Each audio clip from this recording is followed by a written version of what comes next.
Something just happened near Mars, and has left even the most hardened scientists shaken. A British viewer might think, we've sent probes there for decades. We've mapped the deserts, studied the dust storms, what could possibly still surprise us? But this time, what was recorded by the 3I Atlas probe wasn't just surprising, it was terrifying. The probe had been circling Mars for weeks, quietly gathering data, scanning the thin atmosphere, and monitoring faint magnetic ripples. Nothing unusual until suddenly, its instruments lit up with a surge so intense that engineers on Earth first thought it was a system failure. But it wasn't a malfunction. It was real. Out of the silence of space, a colossal wave of energy erupted near Mars' upper atmosphere. Not a solar flare, not cosmic radiation, but a pulse, precise, directed, almost as if engineered. Tore outward like an invisible shockwave, overwhelming the probe systems and cutting its connection to Earth for several seconds. When contact returned, the data revealed something chilling. The entire Martian sky had shimmered, glowing faintly with radiation frequencies never seen before. This wasn't a natural flare. It looked like a controlled act. It's a kind of event that hints at something beneath Mars' crusts. Something not dead, not silent, but active. For decades, scientists believed Mars to be geologically quiet. Yet the patterns hidden inside the pulse suggested structure, almost like mathematics written in light. Random chaos does not arrange itself into repeating waveforms. This was deliberate. The atmosphere itself seemed to respond. Thin auroras, usually confined to the poles, stretched across the equator.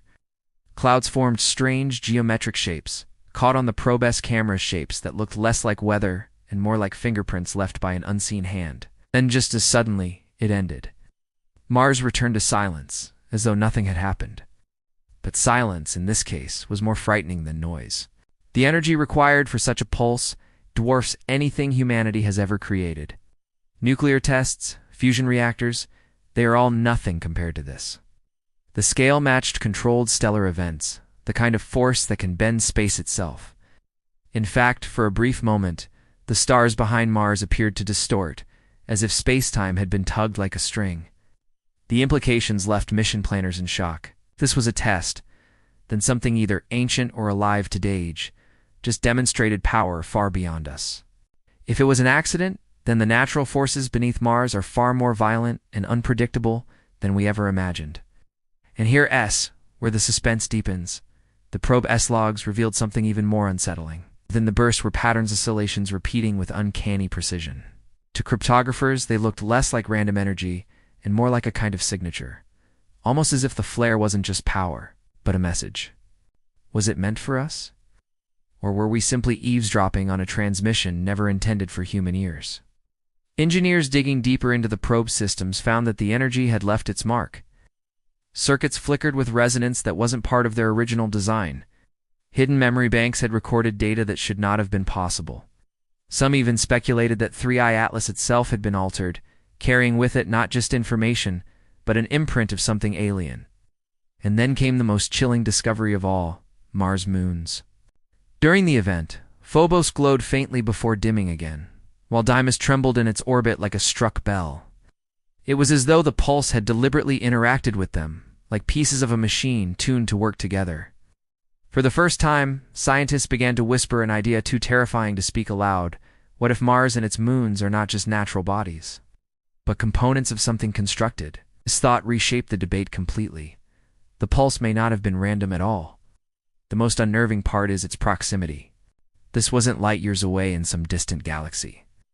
This was Mars' our neighbor, only months away by spacecraft. Force powerful enough to bend space and atmosphere sits right next door. A force that could, if directed, disrupt satellites, endanger astronauts, or even threaten Earth itself. And now the silence feels heavy. Was this just the first act? Will it happen again stronger, more deliberate, perhaps even aimed? The 3I Atlas probe continues its lonely orbit. Sensors twitching with echoes of the event, carrying data that scientists are still too unsettled to fully explain. What happened near Mars was not just a mystery, it was a reminder that the universe is not empty. That planets we thought lifeless might be anything but, and that by reaching out into space, humanity may have finally drawn the gaze of something far older, far more powerful, and far less welcoming than we ever imagined. So the question remains, was this a warning? Or the beginning of contact? The silence after the Martian pulse was supposed to be reassuring. Yet for the scientists studying the 3I Atlas data, that silence felt more like a trap. Mars had shown its hand for just a moment, then concealed it again, leaving behind questions that cut deeper with every new discovery.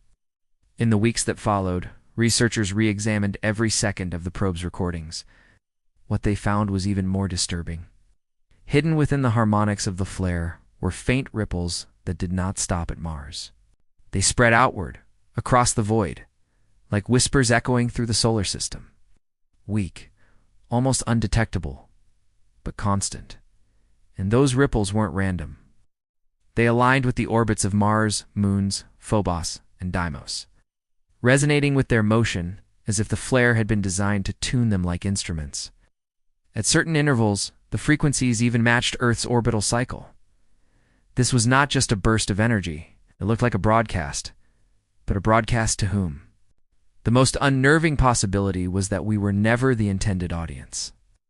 That 3I Atlas just happened to intercept a signal meant for something else. If that's true, then Mars isn't just hiding forces beneath its crust. It may be part of a communication system larger than we can yet imagine.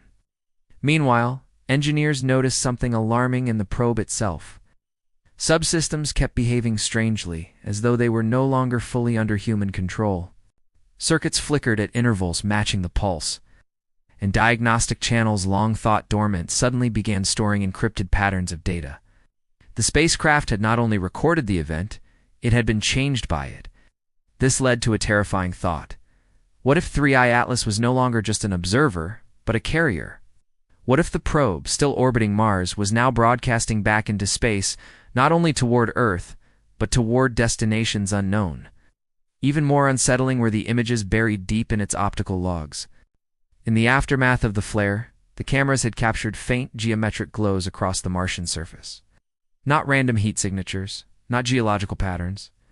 They looked like grids, networks, even architecture energy rising from beneath the crust, in precise alignments before fading back into darkness. If true, then Mars may not simply be a barren rock with traces of the past.